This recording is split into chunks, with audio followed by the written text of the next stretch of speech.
Welcome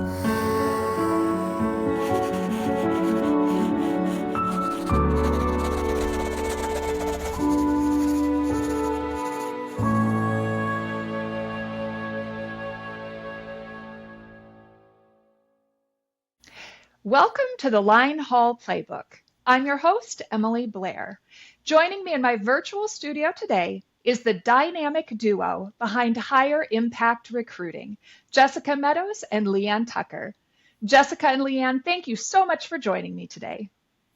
Absolutely. Of course. Thanks for having us. My pleasure.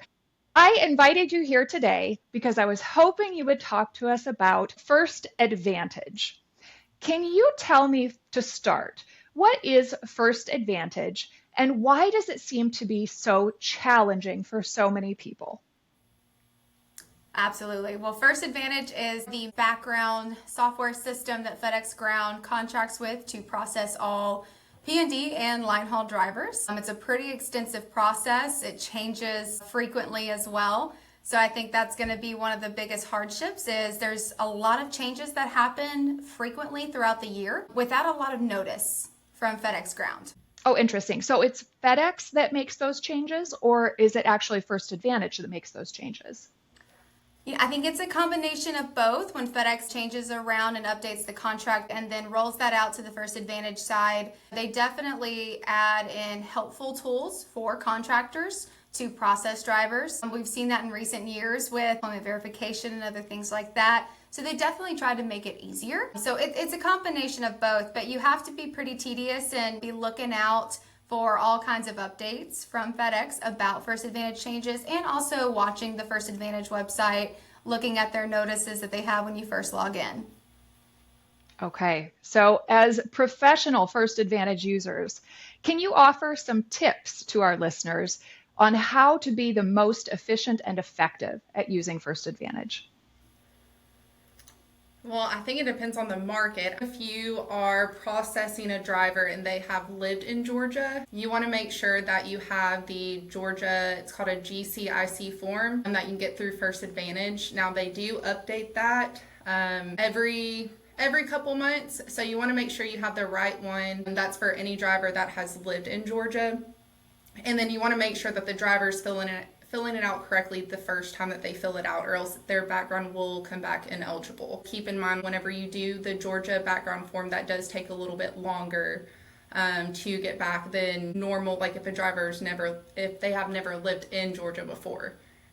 Oh, that's interesting. So is that just Georgia, or are there a lot of situations like that with different states?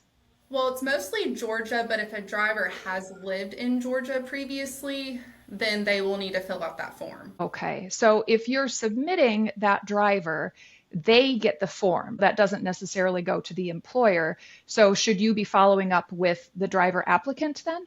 Absolutely, because you want them to fill it out as soon as they receive that email to fill it out. Wow, and they would probably have no idea they need to be looking for that or do it. So that is starting to make sense why people find this so challenging. That is a great tip. Thank you. Anything else that you want to share about what could help make this a little bit easier for people to use? Yeah. So the biggest thing with First Advantage and processing these guys, it's best to be proactive rather than reactive. There is a lot of hurdles that these drivers have to go through.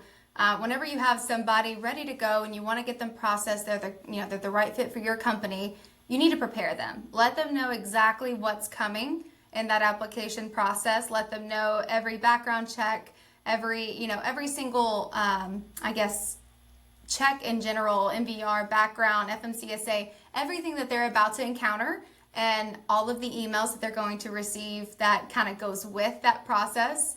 Make sure they're prepared. As long as they are prepared and they know it's coming, that way they're at least a little more aware of it. And they can be a little more proactive on their side and getting it completed, quicker. The quicker they get that drug test done, the quicker they're going to process. Talking to them about what may or may not knock you out of the First Advantage process and FedEx's regulations behind what is acceptable, what is not, and kind of finding out all of that information at the front end whenever you first interview that driver, and just setting up those expectations of what's to come to get into the system and to be able to hop in a tractor. It's quite a bit with First Advantage. You've got to be ready for it. If everything goes well, what length of time does it typically take to put a driver through the First Advantage process? It depends. It really, I will say we are super proud to say with our company, we have gotten a driver through within 72 hours. Um, Wow, Start to finish. They were super on top of things. They did the drug test as soon as it came to their email. Their background check went through quite quickly. The employment verification is probably your biggest stickler where it's going to take the most time other than those background checks with certain states that may take a little longer than others. But having that employment verification completed on the front end and able to fax that in once you have that cleared by First Advantage, they made their attempts. You already have it ready to go. But if there is a driver, we get a lot of OTR guys who can't go and maybe get that drug test done in their hometown. It can take them a month. It just really kind of depends. But to be honest, there is a lot of things you can do to expedite the process while still getting everything done efficiently and still quickly. So if the driver is on your side and they are prepared and ready to go, you can get them done within, 4 to 5 days. If you're hitting a weekend, it might be 6 to 7 days at max. that's great. And you two are going to be down at the Linehaul Summit in just a few weeks here talking about even more tips and tricks for First Advantage, correct? Yes, Yes. ma'am. Wonderful. Well, we will be sure to post your website in the description of the video so people can reach out to you. And hopefully, we will see you at the summit, and lots of people will come learn more tips and tricks. Awesome. Thank you so much, Emily. Thank you, Emily. We're excited to see you.